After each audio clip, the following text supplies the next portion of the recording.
ఈరోజు పెద్దలు మధురెడ్డి గారు విజయశేఖర రెడ్డి గారి ఆధ్వర్యంలో వాకాడు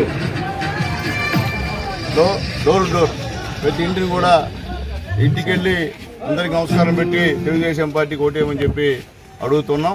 విపరీతమైనటువంటి స్పందన జనంలో కనిపిస్తుంది. మార్పు మొదలైంది.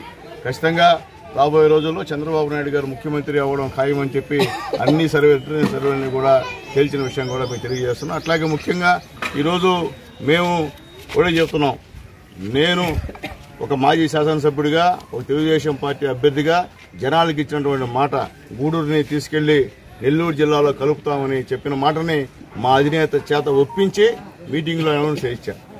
అవతల అభ్యర్థికి నేను చెప్తున్నా, నువ్వేం చేశావు, మీ పార్టీ వల్లనే ఈరోజు ఈ గూడూరు పోయి బాలాజీ జిల్లాకు పోయింది. మీరు చేసిన తప్పది. నువ్వేమన్నా ఉండేట్టుకుంటావు, నీకేముంది ఉండేట్టుకుంటావు. అదేమన్నా మాట్లాడితే చరిత్ర అంట, ఇదేమన్నా చరిత్ర అంట, శ్రీనివాసరెడ్డి చరిత్ర ఇదేమన్నా, లేకపోతే జనార్దన్ రెడ్డి గారి చరిత్ర, రామనారాయణ గారి చరిత్ర. నీ చరిత్ర ఏంది? లేకపోతే శ్యామన్న చరిత్ర, లేకపోతే కుమారన్న చరిత్ర, నీ చరిత్ర అంట. చూడుబాబు, ఈ చేతులెత్తి దండం పెడుతున్నాను. అయ్యా, నేను పనిచేశా, ప్రతి ఊర్లో నేను పనిచేశా. ఈరోజు ధైర్యంగా ప్రతి ఊరికెళ్ళి ఓటేటువంటి హక్కు నాకుంది. కాబట్టి నేను లోకల్ని, ఇక్కడే పుట్టినవాడిని, ఇక్కడే పెరిగినవాడిని, ఓడినా గెలిచినా మీ అందరికి కూడా అందుబాటులో ఉండేవాడిని. ఎన్నో విధాల ఎవరు వచ్చినా పేదవాడు వచ్చినా సహాయం చేసేటువంటి వ్యక్తిని. ఈరోజు మా నాయకుల సహాయ సహకారాలతో ఖచ్చితంగా ఈ వాకాడు మండలంలో నేను చెప్తున్నాను, మీరేమని అనుకోండి, వాకాడు మండలంలో మాకేమీ వీక్ లేదు నాయన. ప్రజల్లో మార్పు వచ్చింది, మార్పు జనాభా పరిస్థితి అర్థమవుతుంది. కాబట్టి ఎంతసేపటికి వాకాడు మండలంలో ఎక్కడ వీక్లే.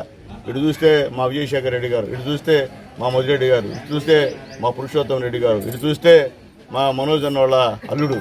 అలాగే ఇది చెప్తున్నాను, ఆలోచించండి, మేము ఎక్కడ వీక్ లేదు, ఎవరితో వీక్ లేదు, అన్ని బ్రహ్మాండంగా ఉంది. మేము గెలుస్తాం కూడా. ప్రజల్లో స్వచ్ఛమైన మార్పు ఉంది. మేము చేసిన పనులు గుర్తొస్తున్నాయి. సునీల్ కుమార్ చూస్తేనే, అయ్యా నువ్వు మాకు చేసావు, ఏదో మా రోడ్డు నువ్వు వేసిన రోడ్డు అని అడుగుతుంటున్నారు. మీరెవరు వచ్చి అడిగితే నువ్వేం చేసావు నువ్వు సమాధానం చెప్పాలి జనాలకి. కాబట్టి ప్రచారం పోదాం. ఇంక 15 రోజులు ఉంది ఎలక్షన్. తర్వాత 13వ తేదీ పైన ఎవరెవరు తేల్చేస్తారు గూడూరు ప్రజలని చెప్పి నేను తెలియజేస్తూ, నా ప్రజలందరికీ అమ్మ కళ్ళబొల్లి మాటలు నమ్మొద్దు. మాట చెప్తే ఖచ్చితంగా నెవడేవాడు నేను. అదేమంటే పార్టీ మారాడు, పార్టీ ఎవరు మారలేదు ఆ పార్టీలో. నేను ఒక్కడేనా, సునీల్ కుమార్ ఒక్కడే మారుతున్నారా? ఇప్పుడు పోటీ చేసిన 10 అభ్యర్థుల్లో ఎంతమంది ఏ పార్టీ మారో ఆలోచించుకోమని తెలియజేస్తున్నా. అందరికీ ఇలా ఉంది, సునీల్ కుమార్ ఒక్కడే వద్దా అంటే నాకు అర్థం కావట్లే. కాబట్టి అవతల వ్యక్తి కూడా తెలుగుదేశం పార్టీలో మారినానే, ఎవరు నిజం ఎవరు లేరు. అంటే ఎందుకు మారాడంటే ఈరోజు నేను మారాను కాబట్టి పనులు చేయగలిగా. లేకపోతే నేను కూడా నీలాగా ఏం పని బాట లేకుండా ఊరికే కూర్చొని ప్రశ్న ఇచ్చడానికి నాకేం బేకారు కదా. నేను ఖచ్చితంగా నేను నా ప్రజలకి చేస్తాను, ప్రజలకు అందుబాటులో ఉంటాను. నిత్యం ఎవడొచ్చినా సమాధానం చెప్పేటువంటి మనిషిని. కాబట్టి దయచేసి ఒక ఓటు సైకిల్కి, ఒక ఓటు కమలానికి వేసి గెలిపించవలసిందిగా అందరినీ కోరుకుంటున్నాను.